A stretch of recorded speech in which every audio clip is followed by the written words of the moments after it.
everyone. It's your girl, Miss K, back with another one. Welcome to my heartbeat game. Because of you, my heart beats. I passed a milestone of 100 subscribers. So thank you.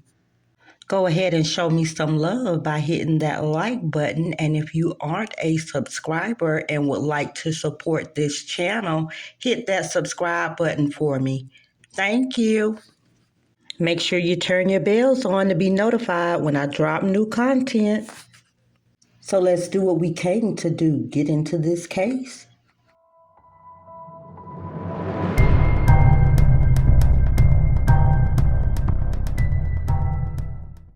On March 6, 2017, in the wee hours of the morning, there was an overcast of clouds in the sky, with a temperature of 52 degrees in the air, in the windy city of Chicago, Illinois. Around 1:45 a.m., 26-year-old Darrius Ellis gets off work and pick up his then girlfriend of about a month, 24-year-old Yasmin Elder. Darrius parked his minivan on the block of West 65th Street and South Bishop Street. It is believed that some type of disagreement took place and they got into an altercation. Yasmin, standing at 5 feet 3 inches, weighing 207 pounds, straddled Darrius Ellis, standing at 5'1" and weighing 130 pounds. She grabbed a bottle of bleach. They tussled over the bleach. She was able to get the upper hand. She grabbed him by the dreads and doused bleach all over his face, which caused him to swallow the bleach. She gets off of Darrius and exits the van. Darrius could be heard by witnesses saying that he couldn't breathe. He was able to drive himself to his friend's house. When his friend asked him why he was covered in bleach, he told him that Yasmin did it. Seconds later, he collapsed and started foaming at the mouth. Witnesses called 911. Darrius was transported to John Stroger Hospital where he perished 2 hours later. The coroner reported that Darrius had abrasions to his neck, cheeks, and back consistent with fingernail marks. He also had bruises and cuts on his cheeks, head, and back, damage to his esophagus and stomach consistent with chemical burns related to the ingestion of bleach. According to prosecutors, a neighbor ran into Yasmin and explained that Darrius may die from his injuries. She just laughed, allegedly. On March 6, 2017, at around 5:30 p.m. on the 6400 block of South Paulina, Yasmin was arrested and placed on $1 million bond. She also had bleach burns on her hands at the time of the arrest. According to Yasmin's public defender, Yasmin worked at a bakery and lived with her grandmother, great-grandmother, and 2 uncles. Darrius graduated from Kennedy King College, not sure what the degree was in. He also had a welding certificate from Lakeland College. Darrius was currently working as a welder. Darrius also had a 5-year-old son whom he loved very much. His aunt stated her nephew was a good young man trying his best to help everybody, taking my grandbabies to school every day and picking them up every day. We loved him, but God loved him best. His maternal grandfather, Clarence Hebron, stated he was a good kid and everybody loved him. His elder neighbors also said Darrius would go to the store for them and would help them around the house when they needed help. Darrius' family said they are coping with his death by focusing on how he lived versus how he died. Sound like Darrius is really missed. There wasn't much information on Yasmin, so I looked at her Facebook to see if I could get a feel of what type of person she really is. We're going to go through this tea I found, but I'm going to say this. When a person show you what type of person they are, believe them. There is always calm before the storm. There was a guy that made a post that allegedly his wife knew Yasmin and that she had a hard life growing up, which is no excuse for her behavior, but it does shine some light on that she had some mental problems from the beginning. Please pause to read. Almost 4 months prior to this incident, Jasmine had just gotten out of jail. Not sure for what, but she did make a couple of Facebook posts. It appears to me that Yasmin was looking for love in all the wrong places. Seems to me that she felt like nobody cared about how she felt, and that could stem from her childhood, which doesn't excuse anything she did. It also seems like every relationship she was in, she was calling the man her husband.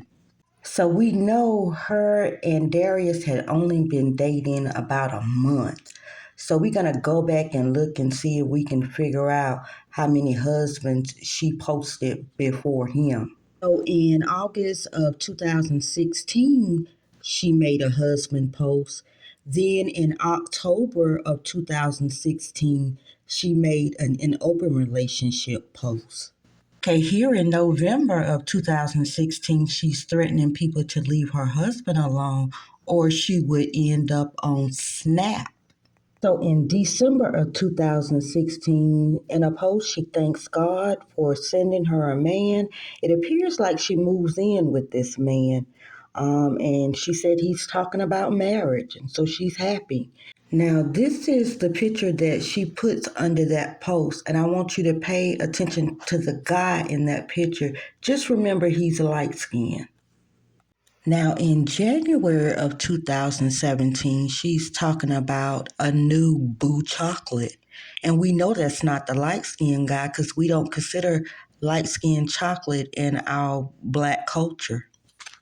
Okay, I found a couple of posts related to Darrius. She don't say his name, but we know he have dreads, and she talked about doing his dreads, and then evidently he got sick the next day or something because she posted about that. Then on the 27th of February, she posted a disturbing post about wanting to be involved with a contract killer and that she would turn her future husband into one. So Yasmin is making all these wedding posts. Don't get me wrong, it's nothing wrong with the person wanting to be married, but it's like every person she dated within a couple of weeks, it was like all the talk was just about a wedding. Okay, we're going to say she met Darrius around the 5th of February. By the 25th of February, she was posting that she needed a short wedding dress by the 22nd of March and that she had ordered her dress. When the public found out what Yasmin did to Darrius, the comments they left under these wedding posts. I'm going to read a few of the comments, and if you would like to read them all, you may pause and do so. So one person said the only dress you will need is the one when you're addressing the judge. One other person said, so she ordered a dress just to get married, then kill her fiance? People better start looking at the signs. I'm pretty sure this is not her first crazy episode. Too bad he didn't get rid of the psycho. Someone said, LMAO, you won't be wearing that dress. Then someone made a post about why wasn't any of her friends or family talking to her under her like wedding posts. It is kind of strange, because when you do get like engaged or about to get married, you have people under your post saying congratulations, and it was none of that. I get the feeling this isn't the first wedding story that didn't happen. Someone thought it was weird that she attacked him so early in the relationship. They even talked about how horrible Darrius' death was. So Yasmin took a plea to second-degree murder and the judge sentenced her to 15 years. Jasmine looked like she adjusting to life in prison. She got on a little makeup. I'm sure Big Bertha is braiding her hair. She even grew an inch according to this information, and she put on 88 pounds. Still got that smile on her face. I pray for comfort for the Ellis family, and I also pray for his son who now has to grow up without a father. Okay, it's time for me to add my 2 cents of what I think happened in that van. I think there was talk about a wedding and he rejected her. She had already made these Facebook posts about getting married, and I don't think she could take another rejection. So she lost it. She snapped.